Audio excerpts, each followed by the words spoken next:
Every 7 minutes in America, a woman dies at the hands of her partner. Jessica Chambers, at just 19 years old, suffered a brutal attack from someone she knew. She was burned alive in excruciating agony, engulfed in flames. The girl tried to utter the killer's name until her last breath. This story is yet another reminder of how cautious women need to be today. I hope this account will help you protect yourself and your loved ones from harm.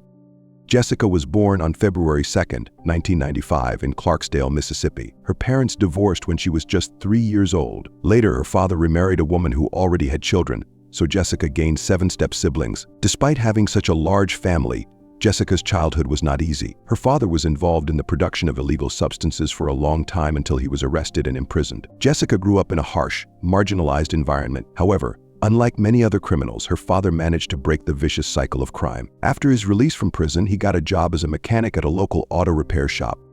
Jessica grew up in the small town of Cortland, Mississippi, which was more like a village with a village of less than 500 people at the time of the events described. However, unlike some other small settlements, Cortland became a haven for not-so-upstanding individuals. The crime rate here was on average 50% higher than in the country as a whole. Historically, many of the local residents were connected to the criminal world, but young Jessica seemed to pay no attention to this. She grew up peacefully and studied in high school, where she was a cheerleader and an excellent student. Thanks to her academic abilities, she had a high GPA upon graduation.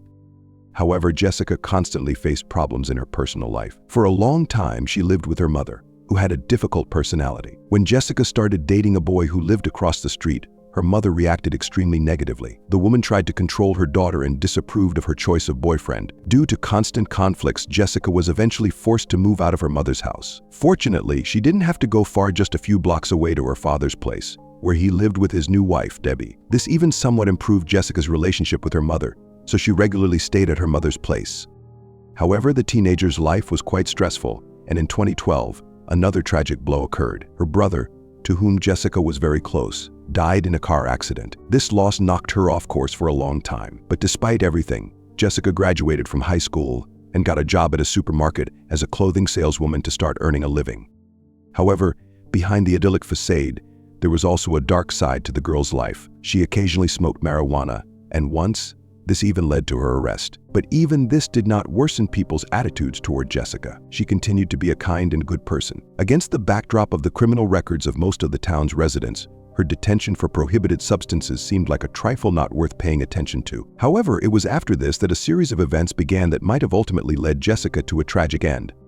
19-year-old Jessica was dating 28-year-old Travis Sanford, who was serving time in prison at the time. The guy's criminal past did not bother Jessica. She patiently waited for his release. After all, Jessica grew up in an atmosphere associated with crime since childhood, and the town itself had a bad reputation in this regard. Even her own father had served time in prison before getting on the path to an honest life. So for Jessica, things like jail time were something commonplace and not worth special attention.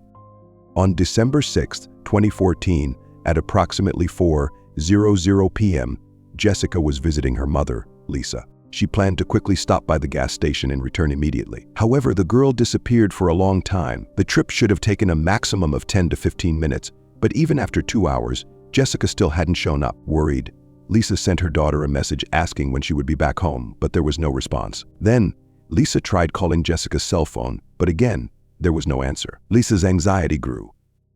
She called once more, and this time, her daughter picked up. Barely audible, Jessica whispered into the phone that she would be home soon and that everything was fine. This was extremely unusual. Normally, Jessica liked to listen to music loudly, and wherever she was, there was always some noise in the background. But this time, there was dead silence on the other end. This greatly alarmed Lisa, but she calmed down a bit as she had managed to reach her daughter, who assured her that everything was okay. After a short conversation, they said goodbye. No one could have imagined that in just a few hours, Jessica's parents would receive terrible news. Around 8:00 p.m., 911 emergency services received a disturbing call from 2 local residents. They reported that a car was burning in the Batesville area. Firefighters arrived at the scene in just 2 minutes, but as soon as they began to extinguish the fire, a dark figure emerged from the adjacent wooded area. The rescuers turned one of their vehicles so that its headlights illuminated the approaching silhouette. What they saw shocked them to the core. Stumbling toward them, barely able to move, was a girl whose body was almost completely burned and disfigured by terrible burns. She was so severely mutilated by the fire that it was impossible to recognize her. With a pleading moan, the girl stretched out her charred arms to the rescuers, and then collapsed to the ground just 2 meters away from them, no longer having the strength to move. There she lay, waiting for the ambulance to arrive. By that time, the car had almost completely burned out. The flames had mainly engulfed the engine compartment and the interior, while the trunk suffered minimal damage. While one part of the fire brigade continued to battle the blaze, one of the rescuers set about providing first aid to the victim. He wrapped her in a blanket, knowing that after severe burns, a person often feels cold. Soon, police officers arrived at the scene to question the 2 men who had discovered the burning car and called emergency services. They were clearly alarmed by the horrific condition of the burned girl. They immediately suspected that this fire was no accident. The victim needed to be taken to the hospital as soon as possible. The sight was gruesome. The girl was completely covered in burns, with only charred underwear remaining on her body. One of the law enforcement officers supported her, trying to calm her down, and asked a few questions. The victim's entire body was covered in third-degree burns, her hair and eyebrows completely singed off. The girl couldn't even speak normally. The policeman first tried to find out her name, but she could barely utter individual sounds. He had to lean in very close to her face, almost pressing his ear to her mutilated lips, to make out anything at all. At first he misheard the girl's name, but looking into her eyes, he recognized her as Jessica Chambers, a local resident. Then he asked who had done this to her. Mustering her last strength, the unfortunate victim tried to say the name of her attacker. The police officer thought he heard the word Eric or Derek at that moment. The girl lost consciousness.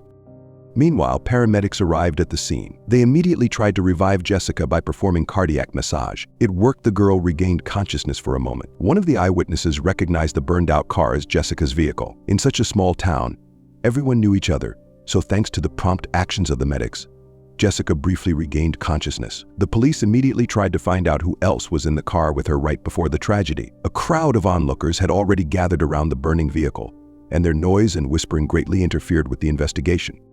It was extremely difficult for the police officer to make out the quiet whispers of the burned girl. But despite everything, he managed to catch the name Eric, although he wasn't entirely sure of what he heard. The law enforcement officer asked someone to bring a sheet of paper and a pen so that Jessica could write down the suspect's name herself. Unfortunately, this turned out to be impossible. The girl's hands were too badly damaged by the fire. She could no longer move them, let alone write.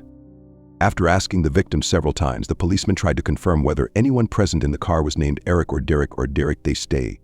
They didn't have time to find out anything else, as the paramedics had already loaded Jessica into the ambulance to get her to the hospital as quickly as possible. On the way to the hospital, the medics continued to question Jessica, trying to find out the name of the perpetrator. To make sure they understood correctly what the victim's name was, the paramedic asked again if her name was indeed Jessica Chambers. The girl nodded affirmatively in response. After that, she tried again to say the name of her attacker. The medics suggested the options Eric or Derek, but Jessica shook her head in denial.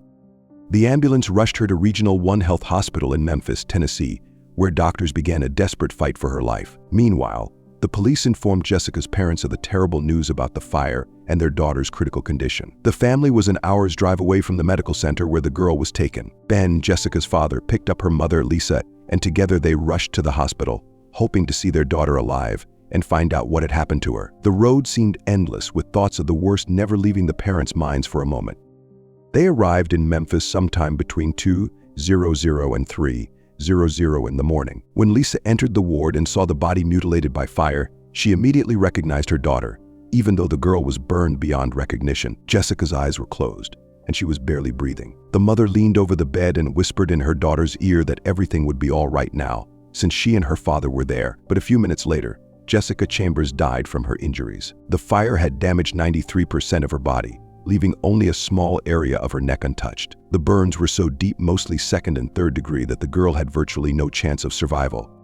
Almost all the residents of the town, over 400 people, came to the funeral chapel to say goodbye to 19-year-old Jessica. Among them were her classmates, who left touching inscriptions and memories on the white metal coffin with permanent markers. Everyone was troubled by the same question: who could have committed such a brutal crime against the young cheerleader? Some leaned toward the version that it could have been an accident, perhaps a car crash, but the police immediately rejected this assumption since, at the scene, neither on the road nor on the roadside, did they find any traces of another vehicle. Moreover, despite the fact that the car had completely burned out, there were no characteristic signs of impact damage on it. The investigators considered intentional murder the most likely scenario, especially since Jessica had tried to name the attacker until the very end. To stir up the public, the police released information about this incident to the media. A reward of $11,000 was announced for any information that would help find the perpetrator. Detectives visited the home of the victim's mother, Lisa, to restore the chronology of events on the last day of Jessica's life, with her help. The investigators were also interested in who the girl communicated with and whether there were any suspicious or potentially dangerous individuals among her acquaintances. Lisa said that around 2:00 p.m., her daughter had come home and gone to take a nap in the living room. At 4:25 p.m., she was awakened by a call on her cell phone. After talking to someone for a few minutes, Jessica told her mother that she needed to stop by the gas station nearby. There were no interesting places in this area. The only place Jessica could have gone to was the local 24-hour store.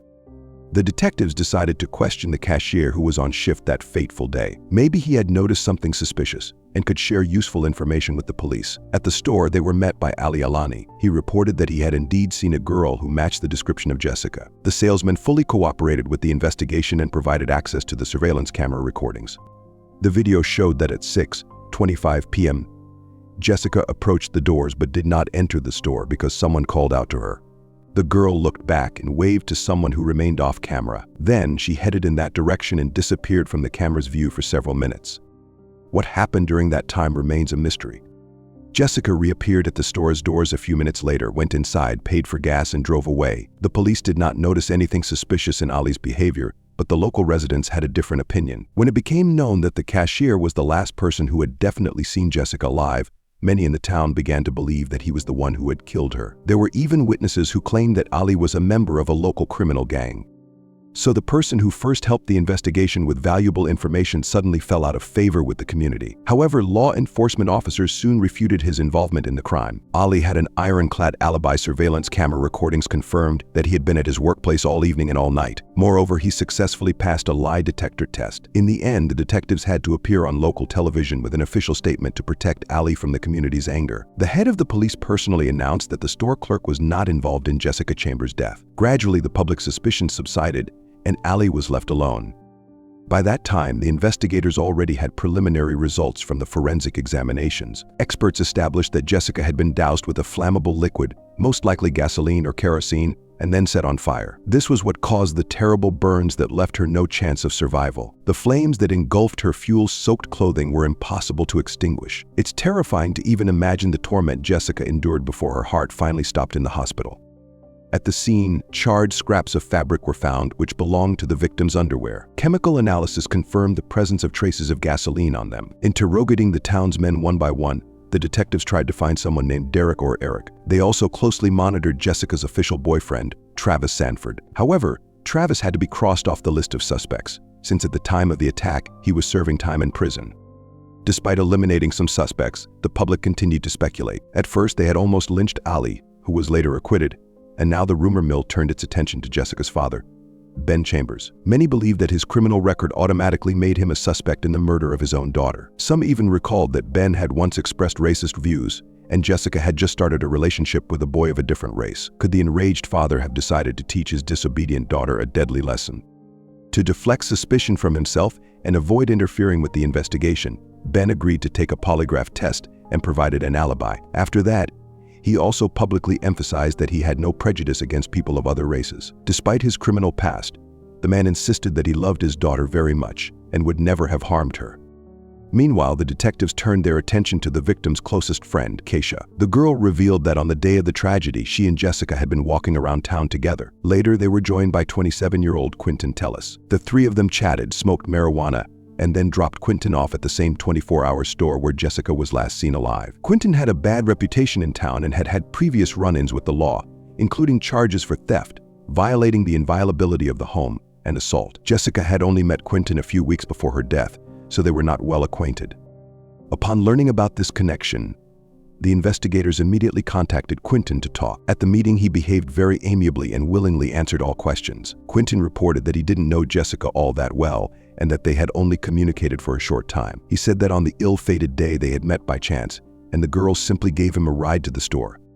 Quinton's story sounded plausible, and during the interrogation he remained calm and composed. Then the investigators asked Tellis if he knew anyone named Derek or Eric, the names Jessica had mentioned before her death. Quinton immediately recalled a man named Derek Holmes, who allegedly behaved a bit strangely with Jessica. He claimed that Derek had repeatedly pestered Jessica with offers to date, but she had refused every time. According to Quinton, this had happened on the very day that they were riding in the car together.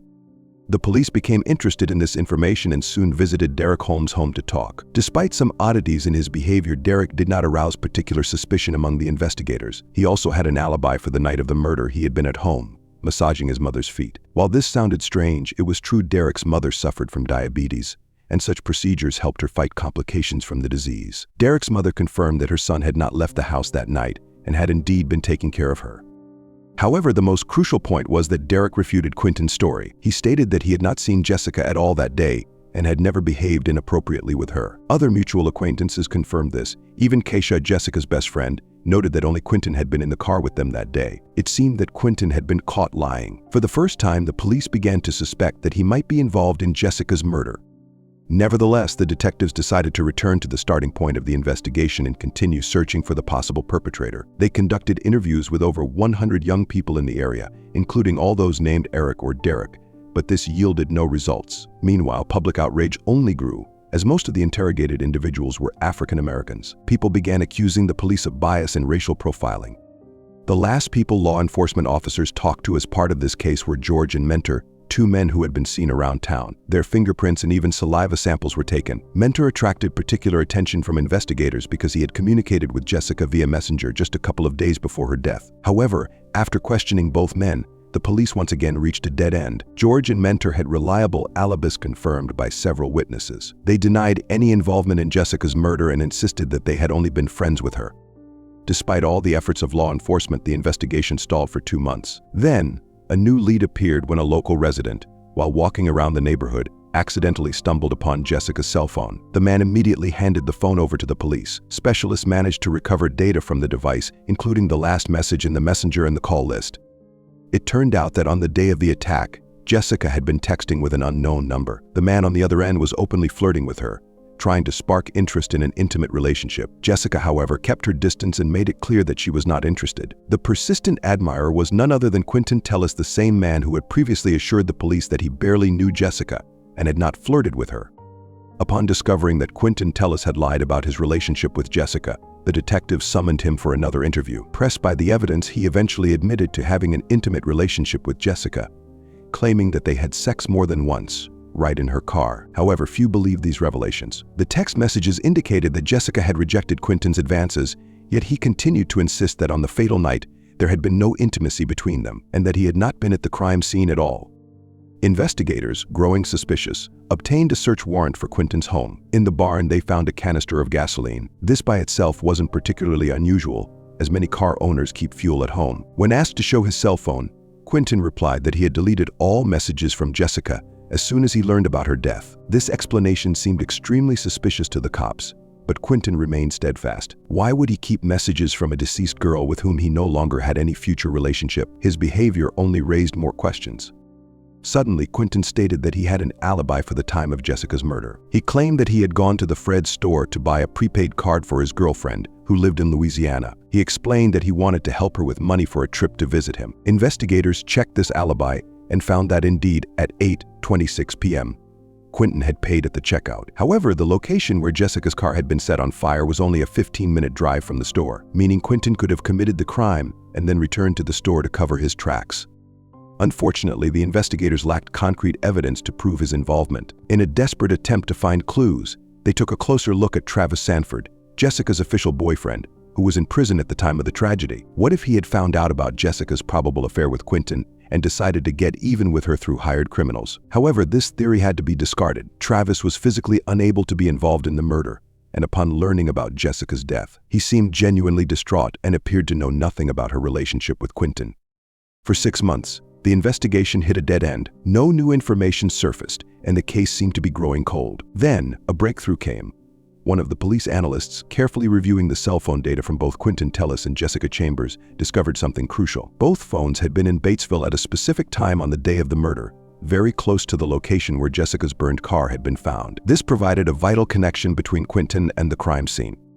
However, by this time, Quinton was already behind bars in Louisiana, serving a sentence for fraud. The investigators visited Quinton in prison again, and he readily agreed to talk. He confirmed that he had indeed been in Batesville that day, but he insisted that he had arrived much later after the attack on Jessica and had nothing to do with her death.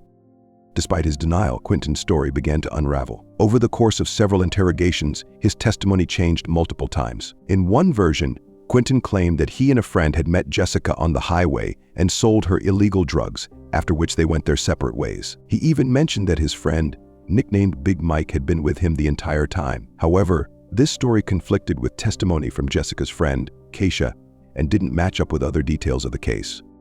When detectives tracked down Big Mike and questioned him, he did not corroborate Quinton's account. It became increasingly clear to the investigators that Quinton was lying. When confronted with this, Quinton altered his story again. This time, he claimed that he had indeed been with Jessica and Keisha until around 7:00 p.m. that evening.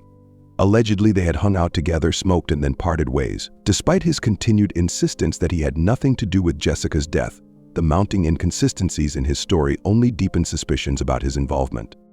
14 months after Jessica's murder, on February 24, 2016, the investigators held a press conference. They announced that they finally had a prime suspect, Quinton Tellis. Detectives stated that they had collected enough evidence to charge him with the brutal crime against Jessica. However, the public reacted with skepticism. Many in the community were convinced that the police were simply trying to pin the crime on an innocent African-American man. Quinton's trial began on October 10, 2017, in the town of Batesville. The prosecution argued that Quinton had been the last person to see Jessica alive. They emphasized that Jessica had repeatedly rejected Quinton's advances, but he had continued to pursue her. Moreover, evidence suggested that during the time of the car fire, Quinton had been near the crime scene. According to the prosecution, Quinton had attacked Jessica, strangled her until she lost consciousness, and, believing she was dead, attempted to dispose of the body by setting her and her car on fire. They contended that Quinton had gone home to retrieve the canister of gasoline he kept in the barn, doused Jessica and her car with fuel, and set them ablaze. However, Jessica had regained consciousness and managed to crawl out of the burning car, but the severity of her burns left her no chance of survival. Quinton's defense team built their case around Jessica's final words. After all, Quinton's name didn't sound like Derek or Eric, which Jessica had whispered before she died. Additionally, they highlighted the fact that just minutes before the burning car was reported, Quinton had been at Fred's store buying a prepaid card. The defense argued that in such a short period, Quinton could not have physically been at the crime scene and then returned to the store. They also presented evidence from surveillance cameras and receipts showing Quinton at the store. In response, the prosecution presented a map based on cell phone data showing the movements of Jessica and Quinton's phones on the day of the murder. The data indicated that most of the time, the phones had been in the same location. However, from 6:49 p.m. to 7:26 p.m., neither phone showed any activity, which the prosecution believed was the time when Quinton had attacked Jessica and set her car on fire. Despite these revelations, the defense team countered by claiming that the town's limited cell towers made it difficult to accurately track the movements of mobile phones. They also pointed out that the surveillance camera footage never clearly showed Quinton behind the wheel of the car, and the car's license plates remained indecipherable. When the jury deliberated, they struggled to reach a unanimous verdict. After several attempts, they failed to either convict or acquit Quinton Tellis, and the court declared the trial inconclusive. Following the inconclusive trial, a retrial for Quinton Tellis began on September 24, 2018. This time, the prosecution was determined to secure a guilty verdict. The second trial was largely similar to the first, with one notable exception. The prosecution called a burn specialist to testify as an expert witness. The expert had examined Jessica's body and confirmed that, with such extensive injuries, it would have been physically impossible for Jessica to speak clearly. This explained why the rescuers may have misheard her, leading them to believe she said the name Eric or Derek. The specialist's testimony cast doubt on the reliability of Jessica's final words. The prosecutors also presented autopsy results which revealed signs of physical struggle. Jessica had bruises and other injuries that indicated she had fought back against her attacker before she was set on fire. These new details strengthened the prosecution's argument that Quinton had attacked Jessica and then tried to cover up the crime by burning her body. Feeling more confident with this new evidence, the prosecution laid out their theory once again. Quinton had made unwanted advances toward Jessica, and when she rejected him, he attacked her in a fit of rage. After rendering her unconscious, he believed she was dead and decided to destroy the evidence by setting her on fire. However, Jessica regained consciousness and managed to crawl out of the burning car, but her injuries were too severe to survive. Despite the new expert testimony and autopsy results, the defense remained firm. They continued to argue that Quinton could not have been at the crime scene at the time of the attack due to his presence at Fred's store shortly before the fire was reported. They also emphasized that Jessica's final words did not match Quinton's name and raised doubts about the accuracy of the cell phone data used by the prosecution. The defense attorney once again brought up the issue of racial profiling, accusing the police of targeting African-American men in their investigation. They argued that Quinton had been unfairly singled out and that the investigation had been biased from the start. The defense pointed out that no direct evidence linked Quinton to the crime scene and that the case was built largely on circumstantial evidence and speculation. As the trial progressed, the prosecution felt the pressure to secure a conviction, but the defense managed to cast enough doubt on the case to keep the jury divided. Once again, when the jury deliberated, they were unable to reach a unanimous decision. The second trial ended much like the first, with no definitive verdict. Quinton Tellis walked free, as the court declared a mistrial once again. While Quinton remained at large, his legal troubles were far from over. On August 8, 2015, less than a year after Jessica Chambers' murder, another tragedy occurred in Monroe, Louisiana. A 34-year-old woman named Ming Chen Shua, a student, was found dead in her apartment, having been brutally stabbed more than 30 times. Her body had already begun to decompose by the time she was discovered, and the crime sent shockwaves through the community. Investigators in Louisiana quickly began to piece together the details of Ming's murder. They discovered that shortly before her death, Ming had withdrawn a large sum of cash from her bank account. The money had been used to purchase a fake prescription for painkillers from an unknown man. Surveillance footage from the pharmacy showed Ming arriving in a car driven by a dark-skinned man. When the police checked the car's license plates and reviewed the camera footage, they identified the driver as none other than Quinton Tellis. Further investigation revealed that after Ming's death, over $1,000 had been withdrawn from her bank account. The ATM surveillance cameras once again captured Quinton making the withdrawals, solidifying his connection to the crime. While investigators in Monroe were convinced of Quinton's involvement in Ming's murder, they struggled to gather enough concrete evidence to charge him with the crime. In the end, Quinton was only convicted of stealing money from Ming's bank account and sentenced to 5 years in prison for fraud. Despite this, the case against him for Ming's murder remained open. Prosecutors in Louisiana continued to pursue new leads and gather additional evidence in hopes of bringing Quinton to justice for both Jessica Chambers and Ming Shua's murders. The families of both victims were devastated by the system's failure to convict Quinton. They refused to believe in the coincidence that Quinton had been connected to 2 brutal murders in such a short span of time.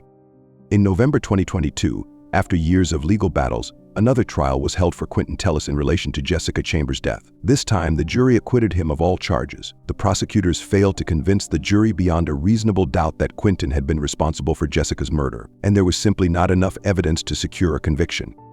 As of now, both Jessica Chambers and Ming Shua's families are still waiting for justice. They believe wholeheartedly that Quinton Tellis is responsible for both murders, but the legal system has been unable to hold him accountable. Their frustrations and heartbreak continue to grow as the deaths of these 2 young women remain unsolved.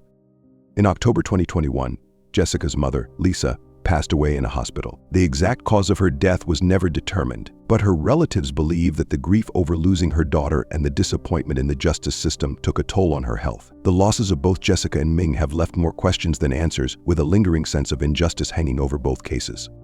What do you think about this mysterious and chilling story? Share your thoughts in the comments. If you like this video, leave a like and subscribe to the channel so you don't miss new episodes. That's all for now. See you next time.